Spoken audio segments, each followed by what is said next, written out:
Welcome to the Mad in America podcast, your source for science, psychiatry, and social justice. Welcome to Mad in America. Your host for today is me, Ioannidis. I'm assistant professor of psychology at Amity University, editor of Mad in South Asia, and spotlight interviewer for Mad in America.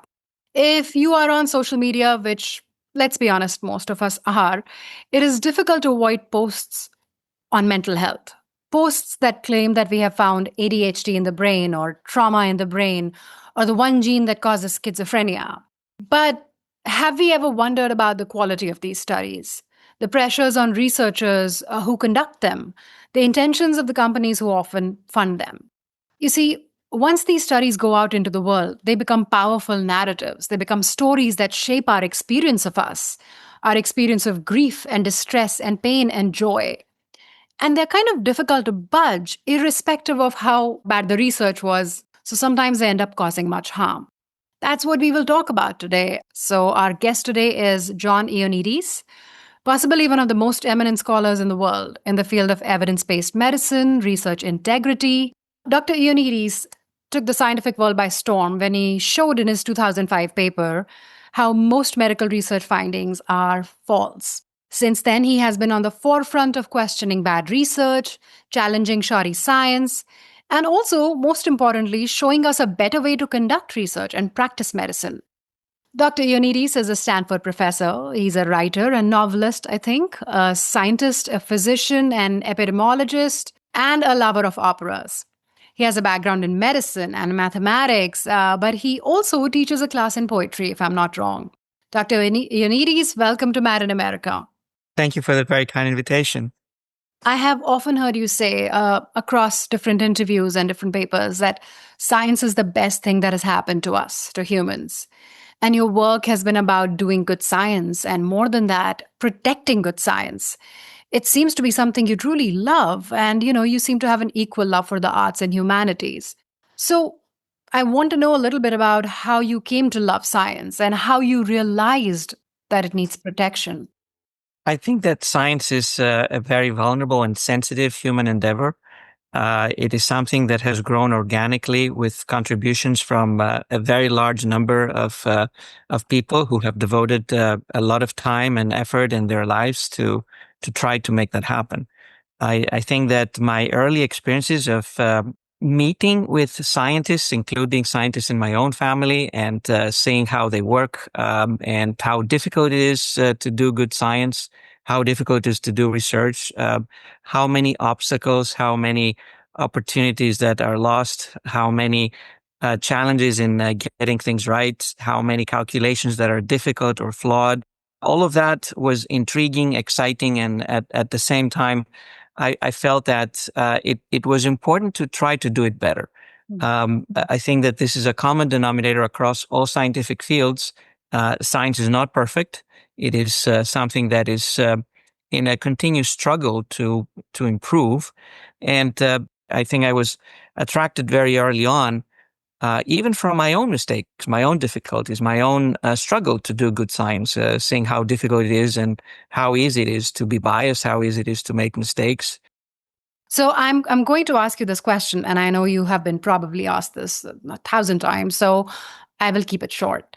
It's about your 2005 paper, right? This paper has been viewed over 3 million times, the last I checked, right? And I just wanted you to tell us a little bit about what you had found in this paper that basically said why most research findings are false. That paper is an effort to try to estimate what is the chance that a research finding that passes some threshold of discovery of eureka, typically statistical significance in most of biomedical research, is likely to reflect a true finding as opposed to something that is spurious because of various reasons. And it tries to model different features, starting from how good the power of the study is, and also considering bias, and then considering also the fact that science is not done by a single scientist or a single team, but by multiple scientists. Multiple efforts may happen concurrently, and maybe they do not merge into a single effort, but they try to outpace each other. And I think it gives an opportunity to try to calculate under different circumstances, under different settings, scenarios, in different fields, in different phases of the development of a discipline, and with different factors, including biases, pressures from sponsors, from conflicts, and other perhaps subversive powers that may operate around science. What are the chances that something of a claim of a significant result may be correct? In most circumstances, in most settings, it turns out that it's unlikely that what we get will be correct. It's more than 50% likely that it will not. And of course, that varies. If we have a very large, late stage randomized trial, probably if we get a significant results, it's far more than 50% likely to be correct. But in the vast majority of scientific efforts, both in 2005, and I think it continues to be the case in 2025, it's less than 50% likely, and in many cases, it's far less than 50%. This paper became really famous, and it's been downloaded so many times. Did you face any pushback for writing something that, that said, hey, a lot of these research findings might be false? And I ask because I think of Carl Elliott's work around whistleblowers in medicine and how they're treated. Of course, there was pushback, and I think that this is very natural, very appropriate, and very scientific. Science depends on critical feedback, on debate, on healthy, organized skepticism. You don't expect everyone to agree with what one scientist says.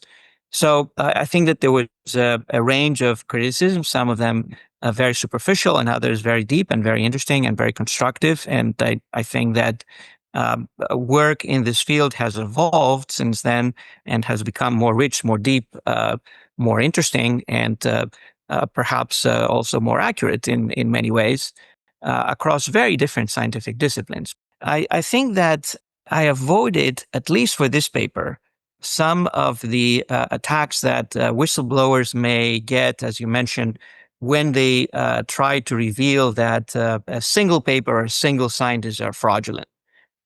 Because the 2005 paper was not about fraud or a single scientist or a single paper being manipulative or fraud.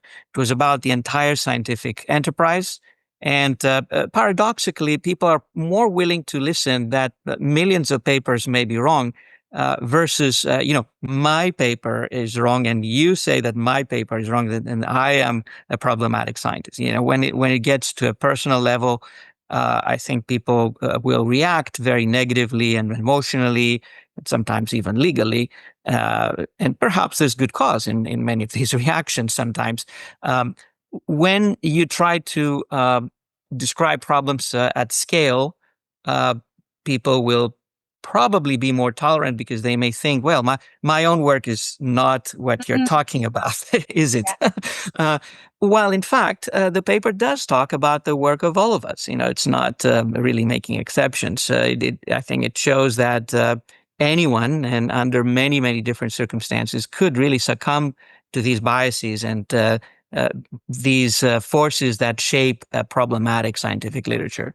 The overall idea that I got, right, from all the papers that I was reading, especially the ones around bias, it seemed like there was bias at every step, at every level of research, different kinds of bias. And so, for example, you talked about there could be bias in observation. And in my discipline, psychology, right, that tends to be very true very often. There's a lot of subjectivity in psychology and what you observe and how you observe it. There could be bias in measurement. Again, right, we take complex things like grief and we reduce them to Likert scales. So there is measurement stuff. There are issues, around classification. DSM classifications are pretty much constantly under fire. There is bias in analysis. They would crunch the numbers 20 different times until somebody in a corner went, yep, I got it. I got significance. And what does that even mean? And then there's bias in dissemination, which Eric Turner, has written about when it comes to antidepressants and publishing bias. And you write that neuroimaging and cognitive science, I feel, are especially plagued by this. And I could not agree more. So I want you to talk a little bit about biases, that specifically, if you can, in cognitive neuroscience and psychology literature. And I think it's important to talk about them because, like I said at the beginning, every other day there is a new study that says, "Oh, we found this is what this looks like in the brain," and people take it seriously because now there is brain. This is hard evidence. This is biology, right? So, could you tell us a little bit about types of biases? So there's literally hundreds of biases. In fact, in the same year when I published the Why Most Published Research Findings Are False paper, I published another paper with David Chevalerias on a catalog of biases using text mining of the entire PubMed and just seeing all the appearances of bias terms. Of course, that was not even an all-inclusive catalog because some biases may not be named uh, bias X or X bias, so these would not be included. But we found several hundreds of different biases. And it's interesting, since you mentioned psychology and psychological science, that a very large share of these biases were first described in psychological science disciplines or related fields in social sciences. And then they were transplanted or used in other fields, including biomedicine. So I think it is important for each scientific field to have a signature of what are the common biases that we have to worry about. What can we do about them? Can we take care of them early on? Can we, if not, can we correct them? Can we detect them? And be prepared for them. Just watch out and not wait for them to happen, but try to do something ahead of time and be in a position to accommodate their presence and if not eliminate their presence. Psychology and cognitive sciences are not necessarily worse than other fields in that regard. Not only they have contributed a lot to the theory of bias and even came out with the names of many of these biases because they were first described in these fields. But they were also one of the first fields, if not the first field, that decided that it needs some soul searching in a systematic way. So it started doing reproducibility checks in large scale with a very large number of experiments that were subjected to independent reproducibility validation. And typically about 2/3 of them not being able to be reproduced was the average kind of scenario that was seen in these efforts. Many other fields followed suit in that regard and found sometimes better results, sometimes worse results in terms of reproducibility. I think we start to see some patterns. Experimental designs, randomized trials tend to do better compared to observational work. Fields that have very messy and very questionable measurements that are not even possible to put into some system are likely to do worse to those that are more rigid and more specific. Fields that tend to have more transparency tend to do worse. So people just reporting whatever comes their way that seems to be interesting, but we don't know the denominator of what has been explored and what is the totality of the observations. And fields that have more pressure from sponsors or from other stakeholders who want to get a particular result. Sometimes allegiance bias alone, someone having made a career out of a specific observation or some publications and just wanting to defend them at all costs and build on the same narrative. I think these are likely to have higher rates of problems. Also, issues of multiplicity. What is the inherent multiplicity in the field? Is it a field that only a few questions can be asked, or is it a field that millions of questions can be asked? And then also, how much transparency is there about that multiplicity and what is being done to correct or adjust for the multiplicity? So psychological science, in principle, may be somewhere in the middle compared to other fields. It's not that bad. It's not that perfect. It can have some very rigorous experimental studies. Sometimes it can have very well specified outcomes and designs. There's efforts, for example, for pre-registration and even register reports that are more common in this field. Other times there's none of that. Probably there's a lot of allegiance bias. I think that there's strong beliefs and strong narratives that permeate very often the field, and people build careers that they want to then follow along this track. And one complicating factor that maybe it is in a worse state than other fields is that the outcomes and the measurement sometimes can be hazy. The things that are mental states or psychological states, it's not as crisp as measuring a protein or something that is very concrete. Multiplicity, some of the new waves of science in the field are extremely complex. Imaging studies, extremely complex. Every little vortex and a pixel might count, and you have so many of them that you try to make inferences on. Some of the biological research in the field also has extreme multiplicity. Genetics is one classic example, although it has made great progress in trying to account for this in pretty effective ways. So psychological science is not the worst. It's actually a field that should gain respect for its efforts, and at the same time has quite a lot of way to go. So, okay, if I were to ask you a very direct question, which field is doing really poorly when it comes to this? I don't know, of course, every single field. So my range is fairly limited. Among the ones that I have tried to do work on, probably nutrition science would stand out as very poor in terms of its standards, methods, transparency, reproducibility potential, and also the willingness to amend. Because one is how difficult it is to get accurate estimates or accurate results, and the other is how much is being done to try to get there. And some fields may be horrible, but then they may make the right steps in the right direction and become very strong fields. Genetics probably would be among the worst. 20 years ago, almost nothing that was published in genetics other than very strong monogenetic effects. Otherwise, association studies in genetics were just like the paradigm of irreproducibility. And, the field said, we've had enough of that. We've published 100,000 papers that go nowhere. We need very strong validation practices. We need much better statistics. We need more transparency. We need more sharing. We need more rigorous research. And I think then they could get results that are reproducible. Not sure that they're useful for practical terms. And, that applies even more so for mental health and for psychological outcomes and phenotypes. Genetics is just amazingly complex. So I'm not sure that even if some of the signals now are more reproducible, they can be put to good use to change outcomes in patients or people who want to modulate behaviors.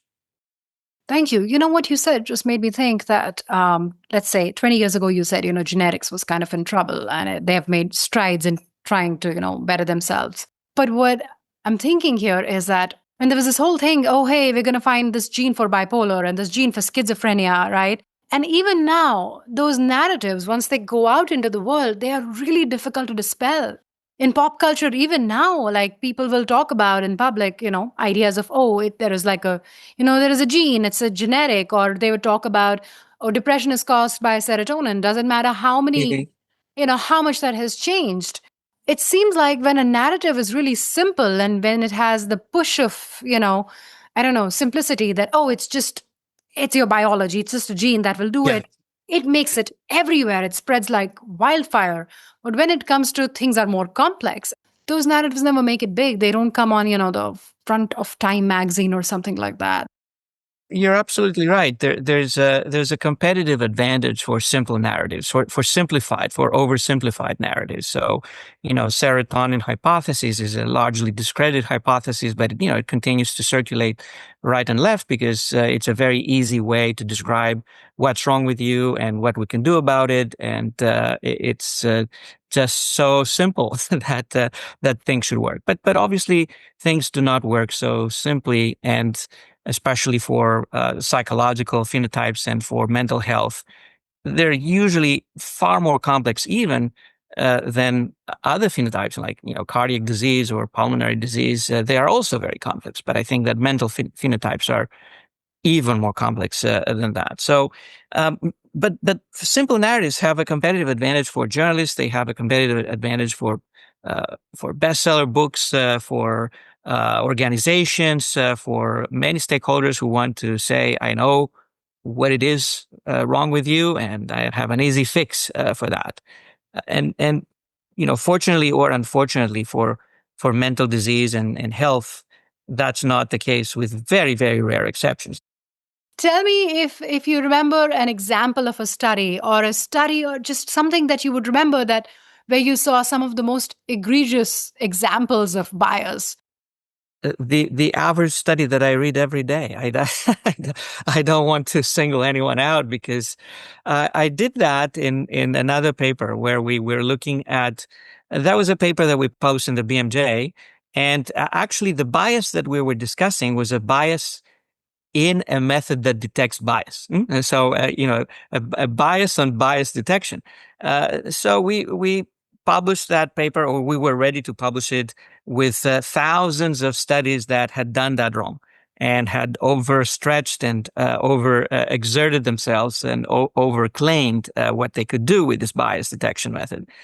So the editor said at the final stage, yeah, this is great, we will publish the paper, but you say you've looked at so many thousands of studies and you see that the vast majority have a problem. Please enter one example of a single study that exemplifies this. I tried to push back, because we said we don't want to really pinpoint anyone in particular. There's just tens of thousands of studies that do this.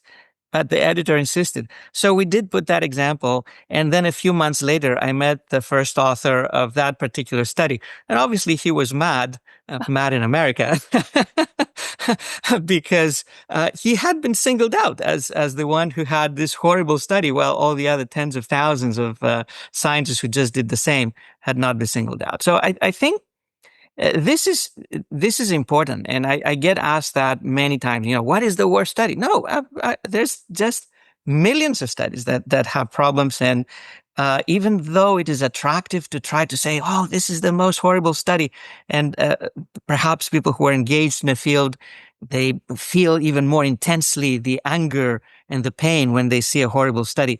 And of course, then you have social media cascades and news stories and sometimes even legal battles. I think we should move beyond that, because it's literally tens of millions of studies that have horrible problems. It's not just one or two. And it's important to shift the focus on tens of millions of studies, as opposed, let's find the villain who is polluting the literature. You know what that makes me think? I mean, you're right. There is a rage associated with seeing really bad science around you. When you're trying to find one fraud study at a time, there is a rage attached to it. But there are so many of them. It's a systemic issue. Then maybe there can be systemic responses to the problem, right? Which are very different than rage responses. I'm very much in favor of systemic responses. The rage responses probably have their value in terms of sensitizing people, raising awareness, making a wider segment of the population aware of what we're dealing with. But they may lead to some miscalculation or miscalibration of the problem. And they may give a sense that science is produced by fraudsters, that science is a lost cause, that should not be trusted because you have so much fraud.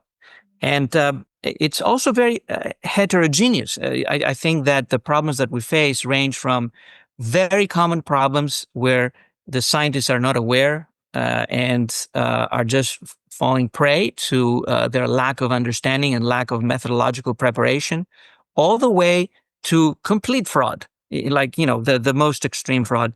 And it's not also the same mix over time. For example, now, we can have massive production of fraudulent papers. In the past, creating a fraudulent paper was a work of art. It took time and effort, to create a fraudulent paper. Now you can have AI create literally millions of fraudulent papers overnight. So the dynamics and the potential and the mix of what type of studies, what type of problems we have is not the same. It is changing all the time. And we need a systemic approach to be able to understand what are we dealing with now. What were we dealing with 2 years ago, but what are we dealing with now? And try to make some projections about what might we be dealing next year or 2 years from now, and try to be prepared for that as new options arise, new tools, new measurement capacity. artificial intelligence, new ways of writing, of analyzing data, of accessing data sets, of even having AI do the entire work at the moment. We can have virtual labs where AI can really substitute researchers pretty much to 100% level. So we need to be prepared for all the changes and be able to have some sort of an observatory that is continuously updating itself on what are the problems that we face and how are these becoming more common or less common, and how do we react to them, and probably put more emphasis on also some success stories on how we have reacted and have decreased some of the problems that existed. When I teach about bias and industry corruption in my classrooms, right, my students sometimes feel really disheartened. And sometimes they ask, well, how do you figure out what's good research and bad? And it seems like you would need a really extensive background in statistics to figure it out. And I find myself sometimes fumbling when I answer that. So I thought I would ask you that since we consume so much medical research now, what are some of the red flags just people can look for in a study? I think that there's no easy checklist that one could look at 2 or 3 things or even 10 things that will just save the day. And that applies both to the average citizen who's bombarded by information, all the way to the expert who's trying to understand the literature in their fields. There are some aspects that probably would increase or decrease the credibility of the work. So, experimental, randomized probably has higher chance of being correct than just some observational type of study. Studies that are large, probably their universe is more reliable compared to studies that are small, not because a single small study may not be good, but, more because many small studies may disappear. So, you may have some that are perfectly fine that get eventually released, but there's many others that we're missing. And therefore, the picture that we get from those that are available is not as reliable. Who is sponsoring the study? Is there a potential conflict? Does the sponsor want to get a particular result? So the intervention is going to be a blockbuster and the sponsor is going to make billions of dollars. It could still be correct, but I think one has to have a higher level of skepticism. How much transparency there is? Was that something that was pre-registered, that people knew about, that it was happening? And did they know in detail how it was happening, with what outcomes, with what design, with what analysis that was to be done? And if so, did they follow what they promised, or did they deviate from what they promised? How concrete do the numbers look? Do they seem to come out of many analyses that perhaps only a few have been reported? That's not easy to tell, but sometimes if you know the field and what its capacity is, you know a little bit of its nuclear arsenal. So this is a field that usually people are measuring 5 million things. So you see only 5 reported, then you have to wonder why are only 5 reported. You probably measured 5 million. So it's not easy. I think that for the average citizen, especially, is a big problem. But even for an expert, it is a problem. How much can we teach people to learn more about such methods? Here, I'm biased. I believe that we should make an effort to teach more, both people who are in research, but also the average citizen, and do that from early stages. Try to recast science education. First of all, give more emphasis to science education, because I think it's very central to human civilization and human well-being and the future of humanity. So this brings us exactly to training, right? You were talking about elementary school students, but one of the things that I was quite mortified when I read in your work was when you wrote about how bad training in statistics is, even with people who are supposedly experts. So you said that doctors have a rigorous training in medicine, but pretty often very poor training in research, and especially stats. And across papers, you mentioned that there is rampant statistical illiteracy among researchers. I think at one point you even said that statistical significance work, it's basic undergraduate stuff, but we still need to keep it because this basic undergraduate stuff is something that scientists get wrong all the time. So how are we going to bring in advanced methods in here? It is a major challenge, and statistics permeate the large majority of research nowadays. I think, in principle, this is good. Statistics is a mature science. I think that it has very strong tools, and it can really improve the quality of the work compared to most research that was done early that had very little statistics and was very poor in terms of its inferential capacity. But we have 7 million papers published every year, and only a small minority of them have some expert statistician or methodologist on board. Many others depend on what the knowledge of the authors are for the statistical methods that they might use. And very often that knowledge is rudimentary, and they're not aware of the tools that they're using. These tools are now very easy to implement. Anyone can get hold of statistical software that can run extremely sophisticated analysis. And with artificial intelligence, it is getting even more easy to run analysis that not only are complicated, but sometimes they lack transparency. Their validation, their referencing, hallucinations are not something that many people are familiar with and able to control. So we have powerful tools out there, and a lot of people who are not trained to use them, but it's so easy to use them, to misuse them. And then we have peer review that will detect some of the flaws, but most of the peer reviewers are also not trained in these aspects. So much of what is wrong or misused or misapplied will just fly through. Some will be picked, but I think probably 70% or more will not be picked, even though it may be completely wrong or misapplied. Post-publication review may pick some of these problems, but again, post-publication review is fairly limited. And even when it's done, it does not affect the paper. Most journals don't even have space to put comments or a plan to correct the literature. Right. They retract papers very rarely, and they correct papers also very rarely. So it is a challenge. How do we meet that challenge? Do we create 10 million statisticians? I don't think we can do that. Do we try to teach people who do research to be more careful with statistics and please don't use something unless you know how it works, what are the assumptions, what it means, how it functions or how it does not function when it breaks down? It's very tempting, especially with LLMs. An LLM can generate amazing analysis for anyone who has very little expertise. And these amazing analyses will almost always be completely wrong. Not because they're technically wrong, but because the way that they were sought and the way that they were requested was not appropriate. And I've seen that happen again and again and again. So sensitization, having people understand that this is a problem, that they need to be cautious. Also, perhaps not put too much pressure for people to just publish papers for reasons that have very little or nothing to do with science and with helping people, but just I need to graduate, therefore I need to publish X number of papers, or even worse, I'm a medical resident, taking care of patients, which is a highly, highly respectable, extremely respectable occupation. At the same time, I also need to publish papers in order to finish my residency.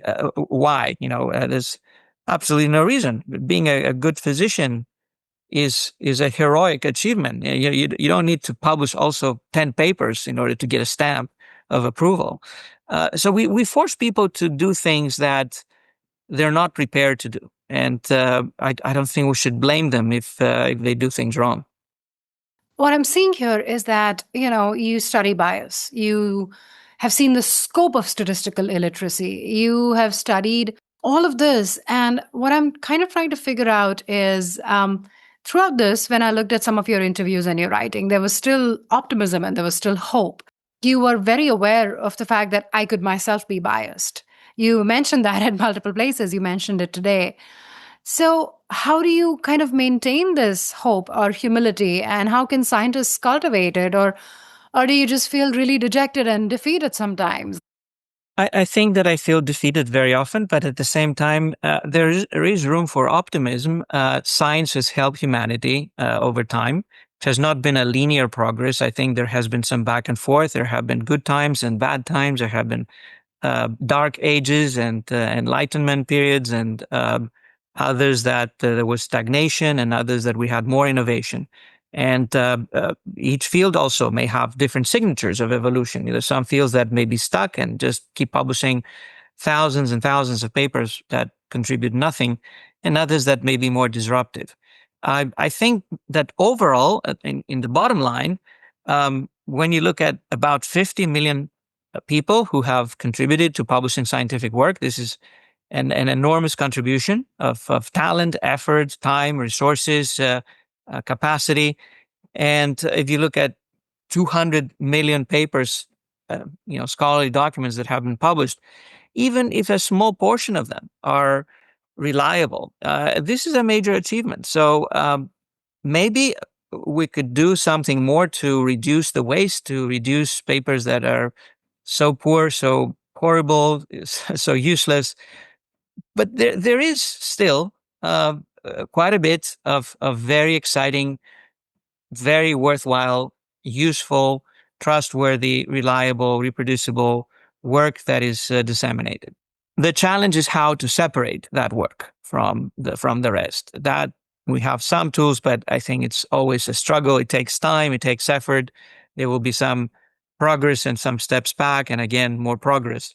So I cannot predict what will happen in the future. Who knows? Maybe humanity will become extinct. But I want to keep an optimistic outlook as a major possibility. That so far we have made some progress with lots of waste at the same time, but we have made progress. I'm just thinking, does your work with the arts, with poetry, with writing, with all of this, does that help in maintaining some hope or giving you some, is there a relationship there? I think that humans are fascinating beings, and it's important to do anything we can to maintain the dignity of humanity. I have many friends who believe very strongly in science and technology, and I also believe in science and technology, but I think that humans are multifaceted, very complex beings. So we also need art, we need philosophy, we need many different ways that humans can navigate their experience, the world, what it means, what matters, what is important, what can make a difference for them, for others, for the people who they love, for the community where they live. Science is indispensable, but it's not alone in that. I think that we need to look at all these other weapons that we have that can really give us opportunity to think that humans are worth it. I think as a species we're worth it. I think that's a beautiful sentence. Science is indispensable, but it's not alone in that. Thank you for that. I want to get into the work around antidepressants, right? Because this is kind of really important for wider public, but also for our readers and listeners. So you directly tackled this issue. And you've written that for the longest time, there were these bunch of clinical trials that kept showing that, hey, antidepressants are perfectly effective and safe. And then 2 meta-analyses came and burst that bubble. Today, there is a bigger conversation around antidepressant withdrawal. We now know that it's not self-limiting and only takes 6 weeks, that it can take up to a year. And UK's NICE changed their guidelines around antidepressant withdrawal. We had a big umbrella review talking about the serotonin theory, right? All of this has happened. First, what were some of the earlier issues in all these amazing trials that we were looking at? I know you've written about those issues in those trials. But also, where are we now when it comes to antidepressants? They're incredibly popular drugs. Although I do hear whispers that pharmaceutical industries are moving away from psychopharmaceutical drugs. The problem has been that research on antidepressants, and I think that this is true also for other drug classes, for other mental health interventions, have typically been small studies of short duration with outcomes that are not hard outcomes. They're mostly scale outcomes for some symptoms. They may not capture hard outcomes like suicide attempts, loss of job, major marital events, violence. That's not easy to study. You have a study population of 100 people followed for 8 weeks or a bit more. You need long-term studies with very large sample size. There are many meta-analyses of such studies, and I have done some myself. If I were to say what I believe out of that literature, I think that on average, antidepressants probably offer some benefit. It's a very subtle benefit for the average person. In the largest meta-analysis that I was a co-author on, we saw something in the range of zero point 0.3 standardized mean difference, which is a relative small, modest effect. Now, if you assume that there's probably some extra bias that we have not been able to correct with, probably that 0.3 would be eroded. So maybe it becomes 0.2 or 0.15. And I don't know if it becomes zero. Probably not zero, but it's on average, it's small. Some people may respond. So that average does not represent very well the individual experience. Many people just have absolutely no benefit. And some will respond far more than that 0.1, 0.2, 0.3, and they will see a major improvement in whatever they suffer from. It's worth a shot in cases where we have a very well documented, substantially serious condition that people feel that I want to do something. Of course, they can try also different types of psychotherapy. They seem to have about the same type of effects, more or less, and the same problems also, because it's also small study, short-term duration, Exactly. and also with allegiance biases in the same way as we have sponsor biases in drug trials. But I think it's worthwhile taking a shot. The problem is that these drugs are not just used by people who have substantive symptoms and they really suffer and they want to really move on and they can't. They're very widely used in the population by people who have very little in terms of symptoms or no symptoms, or they, just want to be on an antidepressant for whatever reason, but not really a valid reason. And of course, then for all of them that don't have a valid reason to get them, there's no benefit and it's only harms. And even if the harms are not spectacular, even with modest harms, even with low levels of harms, which I don't think they're just low levels, but let's say that they are, if you have hundreds of millions of people getting these drugs, then you have to multiply that, and the net benefit for the population wide experience is negative. These drugs end up causing more problems than how much they might help some individuals. The same applies to withdrawal symptoms. I believe that my reading of the literature is that there's a wide range of experience.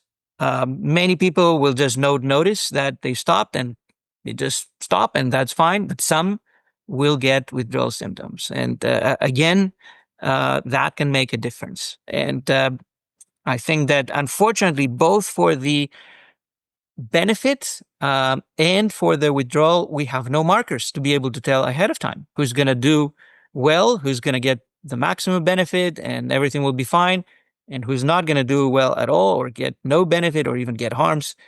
We start getting a little bit of markers information on the harm side, but that's not enough yet. But on the benefits, we have very little. People just try and see how it works, and even that is compounded by subjectivity, by lots of placebo and nocebo effects and circumstantial type of pressure and experience for each individual. They're drugs that have been very good for the industry to make billions of dollars over many decades because they sell so many. So even with a relatively modest price, it's not like some cancer treatments that cost $1 million a year. But even with a modest price, if you have hundreds of millions of people taking them, one can make a lot of profit.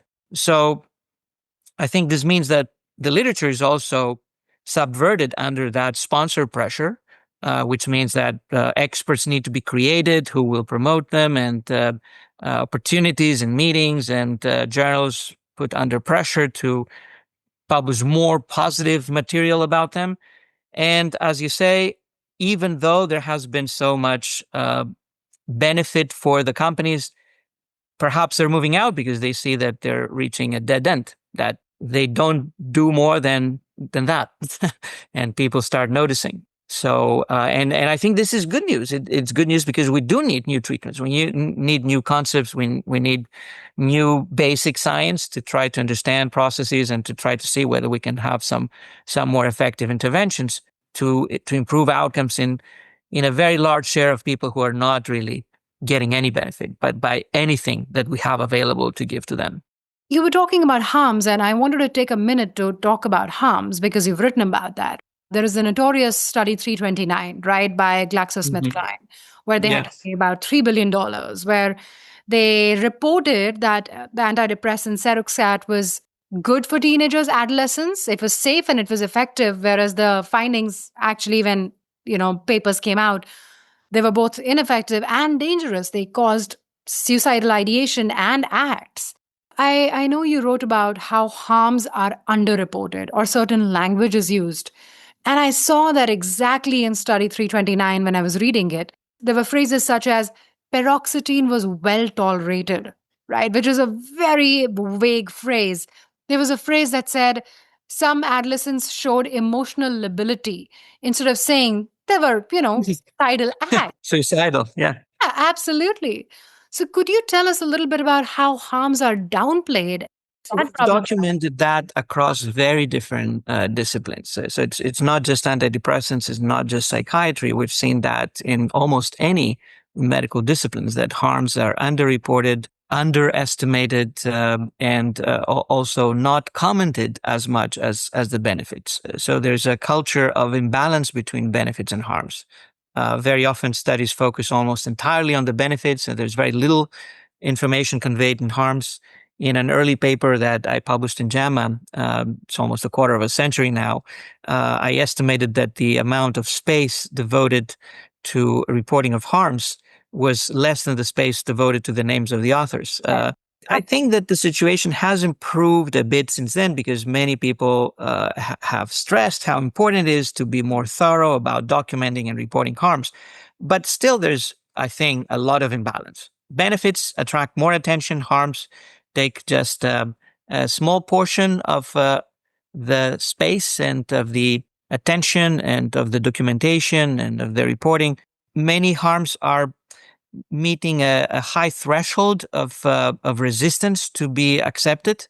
I have experience from randomized trials where I was involved when I was at NIH, where even for trials that should be as independent as possible, NIH is not industry. The industry manufacturer was doing its best to try to suppress information on harms. And we were fighting no, this is happening. It's there. No, it's not that important. It's okay. Let's watch, not say anything. No, we need to say it is happening. So for many reasons, harms, I don't want to create a paranoid ideation to people that there's always harms that are there that are not reported, but one has to be very cautious because it is possible that they're undercounted, underestimated, underreported. Same to antidepressants. Study 329 probably is an extreme example because really the reanalysis showed exactly the opposite conclusion compared to the original analysis. The original analysis suggesting that these antidepressants are very safe and very effective. The reanalysis showing that they're not effective and they're not safe. Does this mean that every study would be the same? I don't want to believe this. I think that probably that's the extreme. But it was an extreme that affected treatment of millions of people, especially adolescents, that clearly antidepressants are not a good idea. And children and adolescents, I don't think is a population that should be exposed to these drugs unless it's really a very, very, very, very special indication, but that would be a rare exception because they do have harms. I think that they're very well documented. I think we have to push to improve multiple levels, improve regulatory agencies' oversight, improve what journals are asking for when they publish a trial, improve what institutional review boards do when they accept to have a trial move forth and then the trial gets published.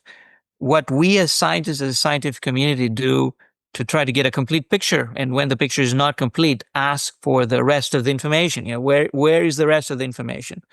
And that will take some work. And I think it will also take some structural work to make sure that sponsors will not have this almost veto power to shape the picture about harms of their interventions. So I think sponsors should move out and have at least an arm's length or more away from how they shape the narrative about both benefits and even more harms.